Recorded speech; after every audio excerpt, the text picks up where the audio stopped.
नमस्कार दर्शक बंधु ब्रह्म मुहूर्त एमिति अद्भुत शक्ति एही धरापृष्ठ को आसी थाए। यदि आपण माने लगातार 7 दिन एही 7टी कथा कहती तेबे आपणक सहित निश्चय चमत्कार हेबो। दर्शक बंधु जदि आमे नकारात्मक चिंता करिबा आम सहित नकारात्मक भावना सबू आम मन को आसी थाए, अर्थात पॉजिटिव चिंता कले पॉजिटिव, नेगेटिव चिंता कले नेगेटिव। सेथिपाई कुहा जाए सबु बेले निजे निज प्रति पॉजिटिविटी रुहंतु, सबु बेले निज मुहरु सत कथा बाहर करंतु एवं भल कथा कुहंतु। आज जो कथा आपण मानंकु कहिबे, जदि आपणकर भाग्य रे उन्नति हो नहीं, जदि आपण दुखी रहउचंती तेबे सदा सर्वदा दुखी रहउचंती तेबे आपणक आखिरे लुह जमा भी बंद हुए नहीं। एही 7टी कथा प्रत्येक दिन गोटे समय रे ब्रह्म मुहूर्त रे कहिले यह बहुत भल। जदि ब्रह्म मुहूर्त रे कहि पारिबे नहीं, एमिति एक दिनर गोटे समय रे आपण माने निर्धारित करिवे, जो समय रे आपण माने पूरा निरला रे बसिबे। एही 7टी कथा को लगातार कहिबे, गोटे थर कहतु चलिबो, किंतु 7 दिन रेगुलर कहिबे। जदि 7 दिन रे आपण मानंकु रिजल्ट न मिलिबो, आपण माने कहिबे जदि आपण खुशी खुशी मनरे 7 दिन कहती आपणक भितरे परिवर्तन निश्चय आसीबो। आपणकर काम, व्यवसाय, चाकरी, घरर धन संपत्ति क्षेत्र रे सबु क्षेत्र रे आपण मानंकु भल रिजल्ट मिलिबो। थरुटिए एही कथा को सुनंतु। मु आपण मानंकु कौनसी पूजा पाठर आयोजन कहू नहीं कि गाधेई करी एही नियम करंतु कहू नहीं, बास 7टी कथा आपण मानंकु कहिबार अछि। एही 7टी कथा कहिबा द्वारा आपणकर भाग्य रे परिवर्तन निश्चय हेबो। एबे जो माने एही वीडियो देखुचंती से माने जदि ब्रह्म मुहूर्त रे उठी जाउचंती तेबे एही कथा को आपण माने कहि पारिबे, यह बहुत भल अटे। दर्शक बंधु चलंतु मु आपण मानंकु आगो को बताइबी केउ 7टी कथा को आपण मानंकु कहिबा पई पड़िबो। जदि आपण माने 7 दिन रे रिजल्ट पाई पारु नाहंती, एहाकु रेगुलर कहिबा पई पड़िबो। कारण जदि आपणक आख पाखरे आपणक घर भितरे नेगेटिविटी भरी होइथिबो, किपरि जल्दी रिजल्ट पाइबे।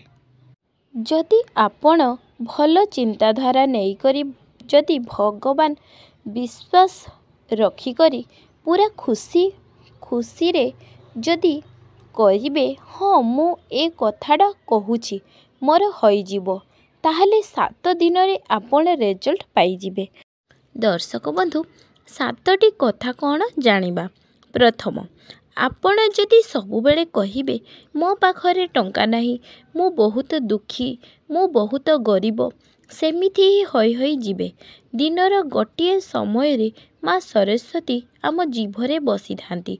जदि आमे एही भली चिंताधारा रखिबा, केबे आमे सुखी रही पारिबा। तेणु दुख सबुको पछकु फिंगिबा। चलंतु एही कथा को आमे माने समस्ते मिसी करी कहिबा, मो बहुत भाग्यशाली अटे। प्रथम कथा, प्रथम जिनिसटी मु बहुत भाग्यशाली अटे, मो सांगरे सबुबेले भल हुए। द्वितीयटी, मो सांगरे सबुबेले भल ही हुए। परमात्मा मते एही सृष्टि रे सबुठारु श्रेष्ठ रचना करी पठेइछंती, मु सबुठारु श्रेष्ठ अटे। परमात्मा मते एही धरापृष्ठ को सबुठारु श्रेष्ठ रचना करी पठेइछंती। तृतीयटी, परमात्मा मते एही धरापृष्ठ को सबुठारु श्रेष्ठ रचना करी पठेइछंती। चतुर्थटी, चारि दिगरु चारि आडू मो पाखकु बहुत सारा धन आकर्षित होई आसीची। चारि आडू मो पाखकु बहुत सारा धन आकर्षित होई आसीची। पंचमटी, मोर स्वास्थ्य बहुत भल अटे, मु स्वास्थ्यवान अटे, मोर स्वास्थ्य रे कौनसी प्रकार त्रुटि नाही, मोर स्वास्थ्य सुदृढ़ अटे। अर्थात आपण स्वास्थ्यकारी मनुष्य अछंती, आपण ନିରୋଗୀ କହିବେ। ମୁଁ ନିରୋଗୀ ଅଟେ, ମୋର ଉତ୍ତମ ସ୍ୱାସ୍ଥ୍ୟ ଅଛି। ତାପର କଥାଟି, ଚାରିଆଡ଼ୁ ମୋତେ ସାହାଯ୍ୟଟି ମିଳେ। ପରମାତ୍ମା ମୋତେ ଚାରିଆଡ଼ୁ ବହୁତ କିଛି ସାହାଯ୍ୟ ସହଯୋଗ ମିଳୁଛି। ତାପର କଥା ଏହା ଯେ ମୋ ପରିବାର ମୋତେ ବହୁତ ଭଲ ପାଉଛନ୍ତି। ମୋ ପରିବାର ମୋତେ ବହୁତ ଭଲ ପାଉଛନ୍ତି। ଚାରିଆଡ଼ୁ ମୋତେ କେବଳ ସଫଳତା ହିଁ ସଫଳତା ମିଳୁଛି। ବାସ୍ ଆପଣମାନଙ୍କ ଜୀବନରେ ଯେତେ ଦୁଃଖ ଥାଉ ନା କାହିଁକି, ଯେତେ ବି ବଡ଼ ରୋଗରେ ଆପଣ ପଡ଼ିଥାନ୍ତି ନା କାହିଁକି, ଯେଉଁ କଥାଟି ଆଜି ମୁଁ ଆପଣମାନଙ୍କୁ କହିବି, ଏହାକୁ ଆପଣମାନେ ଲେଖିକରି ରଖିପାରନ୍ତି। ମୁଁ ବହୁତ ଭାଗ୍ୟଶାଳୀ। ଚାରିଆଡ଼ୁ ମୋତେ ବହୁତ ସଫଳତା ହିଁ ସଫଳତା ମିଳୁଛି। ଚାରିଆଡ଼ୁ ମୁଁ ବହୁତ ଧନ ଆକର୍ଷିତ କରୁଛି। ଉତ୍ତମ ସ୍ୱାସ୍ଥ୍ୟ ନେଇ ଜନ୍ମ ହୋଇଛି। ଏ ସୃଷ୍ଟିରେ ଈଶ୍ୱର ମୋତେ ସବୁଠାରୁ ଶ୍ରେଷ୍ଠ ରଚନା କରି ଜନ୍ମ ଦେଇଛନ୍ତି। ମୋ ପରିବାର ମୋତେ ବହୁତ ଭଲ ପାଆନ୍ତି। ଚାରିଆଡ଼ୁ ଧନ ମୋର ଆକର୍ଷିତ ହେଉଛି। ଜୀବନରେ ବହୁତ କିଛି ସଫଳତା ପାଇଛି, ବହୁତ କିଛି ଲାଭ ପାଇଛି। ସବୁବେଳେ ପଜିଟିଭିଟି ରୁହନ୍ତୁ। ମୁଁ ଗରିବ ଅଟେ, ମୋ ପାଖରେ ପଇସା ନାହିଁ, ମୁଁ ଧନୀ ନୁହେଁ, ଜମା ବି ଏମିତି ମନକୁ ଆଣନ୍ତୁ ହିଁ ନାହିଁ। ଏବଂ ବିଶେଷ କରି ଏହି କଥାଟି ବାପା ମା ମାନଙ୍କୁ କହୁଛି। ନିଜର ଛୁଆମାନଙ୍କୁ ବି ଆପଣମାନେ କହିବେ ମୁଁ ବହୁତ ଉତ୍ତମ, ବୁଦ୍ଧିମାନ ଅଟେ। ଯେମିତିକି ଆମେ ଇଂଲିଶରେ କହିବା I am so powerful, I am so intelligent. ଏମିତି ବାରମ୍ବାର ଆପଣମାନେ ଛୁଆକୁ ଯେତେ ଗଢ଼ିବା ପାଇଁ ଚାହୁଁଛନ୍ତି ଯେମିତି ହିଁ କୁହନ୍ତୁ, ବର୍ତ୍ତମାନକୁ ନେଇକି କହିବେ ମୁଁ ବହୁତ ବୁଦ୍ଧିମାନ ଛାତ୍ରୀ ଅଟେ। ସବୁ ଜିନିଷ ବର୍ତ୍ତମାନକୁ ନେଇ କୁହନ୍ତୁ, ବାରମ୍ବାର କୁହନ୍ତୁ।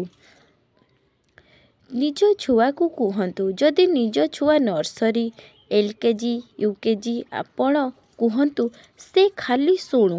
ଆପଣ ଗୀତା ପଢ଼ନ୍ତୁ, ସେ ଶୁଣୁ। ଆପଣ ମନ୍ତ୍ର ଜପ କରନ୍ତୁ, ସେ ଶୁଣୁ କିନ୍ତୁ କରନ୍ତୁ। ଏହାର ପ୍ରଭାବ ଆପଣମାନେ ନିଜେ ଦେଖିବେ।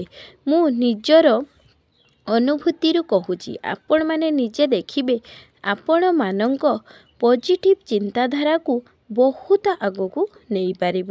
ଯଦି ଗୋଟିଏ ଶ୍ରେଣୀରେ ଥାର୍ଡ଼ ହୋଇଗଲା, ଆପଣ ନର୍ସରୀରୁ ଗାଇଡ଼ କରିବା ଆରମ୍ଭ କରିଦେବେ। ଜୀବନରେ କିପରି ଆଗକୁ ଯିବେ, ତେଣୁ ଚିନ୍ତାଧାରା ବଦଳାନ୍ତୁ। ଯେତେବେଳେ ଆମେ 3 ବର୍ଷରେ ଥିଲେ ଆମେ ନା ହିଁ କହିପାରୁନଥିଲେ। ଏଭଳି ଛୁଆମାନେ ତ ବହୁତ ଆଗକୁ ଯିବେ। ଯେତେବେଳେ ଆମେ ଗୋଟିଏ ଲୋକକୁ ଗାଳି କରିଦେଉଛେ, ସେ ଲୋକକୁ ବହୁତ ବଡ଼ ରୋଗ ହେଇଛି, ସେ ଦୁଃଖରେ ଅଛି, ତାକୁ ଏହି ଜିନିଷ କହିବା ପାଇଁ କୁହନ୍ତୁ।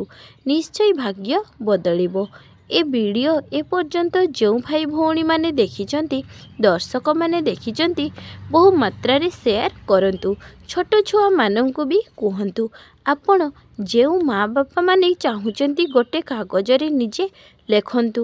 ଆପଣ ନିଜ ଛୁଆକୁ କ'ଣ କରିବା ପାଇଁ ଚାହୁଁଛନ୍ତି, କେମିତି କହିବେ, ସେ ସବୁକୁ ଲେଖିକରି ରଖନ୍ତୁ ଏବଂ ବାରମ୍ବାର ରିପିଟ୍ କରନ୍ତୁ। ଏବଂ ଛୁଆକୁ ସବୁବେଳେ ଧନ୍ୟବାଦ ଜଣାଇବା ପାଇଁ କୁହନ୍ତୁ। ଯଦି ଆପଣଙ୍କୁ କେହି ପାଣି ଗ୍ଲାସଟା ଦେଉଛି, ଧନ୍ୟବାଦ ଜଣାନ୍ତୁ। ପ୍ରତ୍ୟେକ ଜିନିଷରେ ଧନ୍ୟବାଦ ଜଣାନ୍ତୁ। ଏହା ଆପଣଙ୍କୁ ଜୀବନରେ ବହୁତ ବଡ଼ ପରିବର୍ତ୍ତନ ଆଣିବ। ଚେଷ୍ଟା କରନ୍ତୁ ଏହିସବୁ ଜିନିଷ ଆପଣମାନେ ନିଜେ ଜୀବନରେ କରିବେ। ଏହାର ରେଜଲ୍ଟ ଆପଣମାନେ ଗୋଟିଏ ମାସରେ ଦେଖିବେ। ବହୁତ କାମ କରୁଛନ୍ତି, ହଉନା କାହିଁକି? ଏହି ଉପାୟକୁ କରନ୍ତୁ। ଦର୍ଶକ ବନ୍ଧୁ, ଯଦି ମନରେ ନକାରାତ୍ମକ ଚିନ୍ତାଧାରା ଆଣିବା, ଦୁଃଖ ଆଣିବା, ସବୁବେଳେ କାନ୍ଦିବା, କେବେ ଆମର ଭଲ ହେବ? ଆମେ ପ୍ରତ୍ୟେକ ଦିନ ଗୋଟିଏ ମଣିଷକୁ ହସି ହସି କଥା ହେବା। ଦୁଃଖରେ କଥା ହେଲେ କେବେ ଶୁଣିବେନି। ଆଜ୍ଞା ହଁ, ସେପରି ଈଶ୍ୱରଙ୍କ ସାମ୍ନାରେ ସବୁବେଳେ କାନ୍ଦୁଛନ୍ତି, ଏହା ଜମା ବି ଭଲ ନୁହଁ। କେବେ ବି ମନକୁ ଦୁଃଖୀ କରନ୍ତୁ ନାହିଁ। ପରମାତ୍ମା ଆମକୁ ଏ ଦୁନିଆକୁ ପଠାଇଛନ୍ତି, ନିଶ୍ଚୟ କିଛି କାର୍ଯ୍ୟ ଅଛି। ସବୁ ଦୁଃଖ ପ୍ରଭୁଙ୍କ ଉପରେ ଛାଡ଼ି ଦିଅନ୍ତୁ, କର୍ମ କରନ୍ତୁ। ଆଜି ଦି ଓଳି ଖାଇବାକୁ ମିଳୁଛି ତ ଗୋଟିଏ ଓଳି ଖାଇବାକୁ ମିଳୁଛି। ଠିକ୍ ଅଛି, ଉପର ବେଳା କହିଦେବେ ଈଶ୍ୱର ଅଛନ୍ତି, ନିଶ୍ଚୟ ପେଟ ପୂରା କରିବେ। ଗୋଟିଏ ଭିକାରୀକୁ ଟଙ୍କା ଦେବା ପାଇଁ ଆପଣଙ୍କ ପାଖରେ ସାମର୍ଥ୍ୟ ନାହିଁ। ଠିକ୍ ଅଛି, ସେହି ପରମାତ୍ମାଙ୍କୁ ଗୋଟିଏ ପ୍ରାର୍ଥନା ତ କରିପାରିବେ। ସେଇ ଭିକାରୀ ନିମନ୍ତେ ହେଲେ ଖାଲି ହାତରେ ଆସିବେ ନାହିଁ। ଆଜି ହାତରେ ଟଙ୍କା ନାହିଁ ବୋଲି ଖାଲି ହାତରେ ଆସିଯାଉଛନ୍ତି? ନାହିଁ ଆଜ୍ଞା, ଈଶ୍ୱରଙ୍କୁ ଗୋଟିଏ ପ୍ରାର୍ଥନା କରନ୍ତୁ। ସେ ଗରିବ ଲୋକ ପ୍ରତି ଏତିକି ଏବେ ବହୁତ କାମରେ ଆସିବ। ଆଶା କରୁଛି ଆପଣମାନେ ମୋ କଥାକୁ ଭଲ ଭାବରେ ବୁଝିପାରିବେ ଏବଂ ଏହି 7ଟି କଥାକୁ ରେଗୁଲାର କୁହନ୍ତୁ। ଯଦି ଆପଣଙ୍କ ଭାଗ୍ୟରେ ଉନ୍ନତି ହେଉନାହିଁ, ଆହୁରି କୁହନ୍ତୁ, ନିଶ୍ଚୟ ଉନ୍ନତି ହେବ। ମନରେ ଯଦି ଖୁସିରେ କହିବେ, ଧୀରେ ଧୀରେ ଆପଣଙ୍କ ଭିତରୁ ନେଗେଟିଭିଟି ଚାଲିଯିବ ଏବଂ ଆପଣଙ୍କର ଜୀବନରେ ନିଶ୍ଚୟ ଉନ୍ନତି ହେବ। ଜୟ ଜଗନ୍ନାଥ।